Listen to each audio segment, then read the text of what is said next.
Ayan. Oh. Di ba? Pwede mo rin burahin yan. Ayan o. Oh, di ba?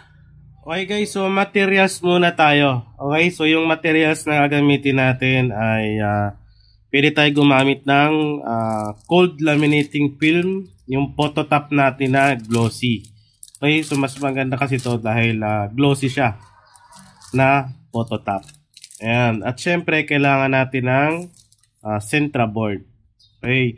Kung wala kang black Sentra board, pwede naman yung white Sentra board. Ayan. So ito kasi yung available sa akin na materials, kaya ito yung gagamitin ko. Okay, yung black Sentra board. Ayan. So itong ginagawa natin guys ay isang version pa. Kasi kalimitan na ginagawa ng iba, naka-laminate siya, di ba? Ayan. So tayo naman, gagawa tayo ng Sentra board version naman. Okay? Ayan. So kailangan din natin ng vinyl sticker na iTech. Okay, so dito natin ipiprint yung image natin. Tapos ilalagay natin siya sa ating Sentra board. Okay, so ito yung mga materials natin na pwede nating magamit. Ayan. So kailangan din natin ng cutter kung meron tayong ika-cut. Ayan. Tapos syempre kailangan natin ng pentel pen na gagamitin. Ito yung pentel pen na pag sinulat mo ay nabubura. Hindi ito yung permanent na pentel pen. Kasi pag permanent na pentel pen na sinulat mo, hindi na mabubura yan. Okay? Ayan. Okay guys, so ang una mong gagawin, i-edit mo yung template natin. Kung meron ka pang babaguhin, i-edit mo na lang siya. Pwede mo palitan yung picture na yan. Yung pangalan, syempre napapalitan din yan. Ayan. So depende sa inyo guys kung ano yung ipapalit nyo. Okay? So meron tayo ditong 14 na design na pwede pagpilian. Okay? Ayan. So pag napalitan mo na, pag na-edit mo na, ang gagawin mo dyan, i-click mo lang yung share. Click mo download.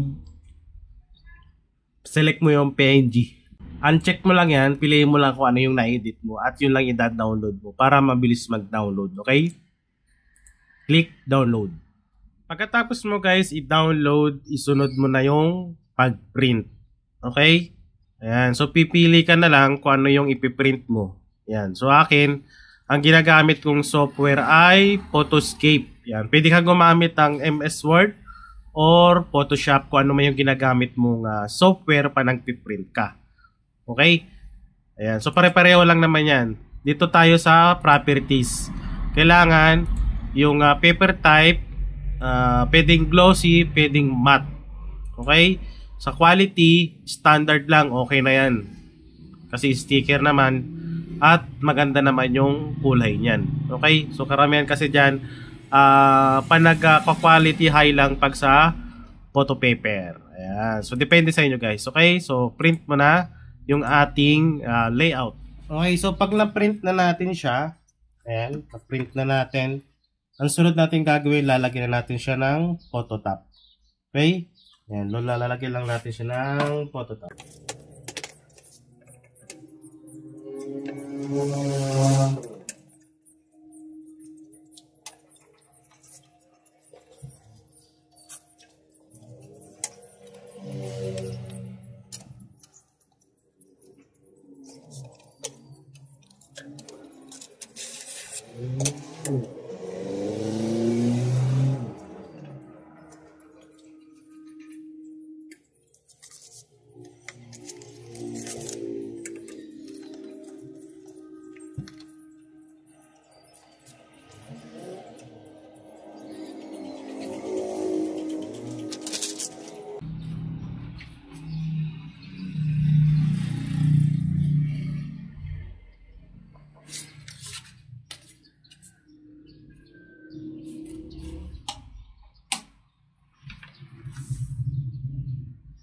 Okay guys, so pag na-print na natin, tapos pag nalagyan na natin siya ng phototop, ang sunod natin gagawin, ilalagay natin siya dito sa ating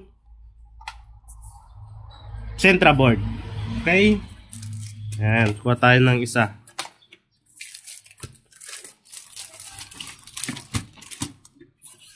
Ayan, so ito yung gagamitin natin isa. So, gagawin natin dyan, ididikit lang natin tong na-print natin dito sa ating Sintra board. Yan. Okay. Dito tayo mag-umpisa.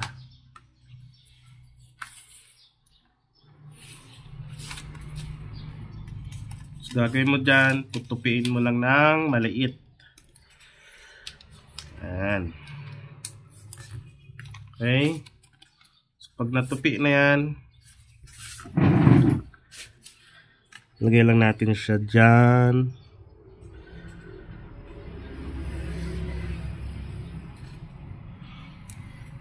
Yan.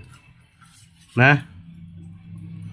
Pag center na, squeegee na natin yan. Okay.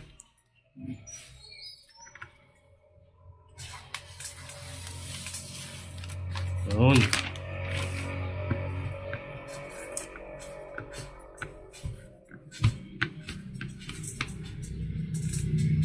Okay. So itong para na to guys, isang option na hindi ka gagamit ng laminating film. Kung wala kang laminating film, pwede ka gumamit. Okay. Ito, pwede mo lagyan siya ng mechanical arm niya para meron kang papanturo sa mga orasan natin. Ayan. So ang gagawin naman natin dito, ibang version. Okay. Ayan. So pwede mo pa siyang bawasan itong gilid. Okay, pwede mo pa bawasan yan. So ang gagawin natin dyan, kukunin natin yung ating pentel pen. Yan. So ang gagawin natin, wala siyang mechanical arm, gamit lang natin ay itong pentel pen na to. Okay. Yan. So gagawin natin dyan, pag ikaw magtuturo sa inyong chikids or chikiting, ganyan lang oh. Diba? Ayan. Oh. Diba? Pwede mo rin burahin yan. Ayan oh. Oh, diba? Oh. Saglit lang. Next mo dyan, pwede mo rin itong sulatan. Ayan. 3. Ayan oh. Diba? Oh, tapos burahin mo na lang din. Yan. Okay. Yan. So, ang diskarte dyan, pag mayroon pang tira-tira, gumamit ka ng alcohol para mas malinis. Okay. Ayan o. Yan. Sprayan mo lang siya ng konti. Tapos gamit ka ng tissue. Okay. Ayan o. Yan. So, malinis na ulit yan. Diba? Yan. So, pwede mo pang gamitin ulit. So, gamit ka lang ng pentel pen na hindi permanent. Okay? Ayan o. Diba meron ka ng clock chart na pwede mo magamit. Okay? Kung ibebenta mo man to, pwede mo siya benta ng 150. Okay? So, plus ka na lang dun sa pentel pen. Ayan o. Diba? So, bawasan na lang yan.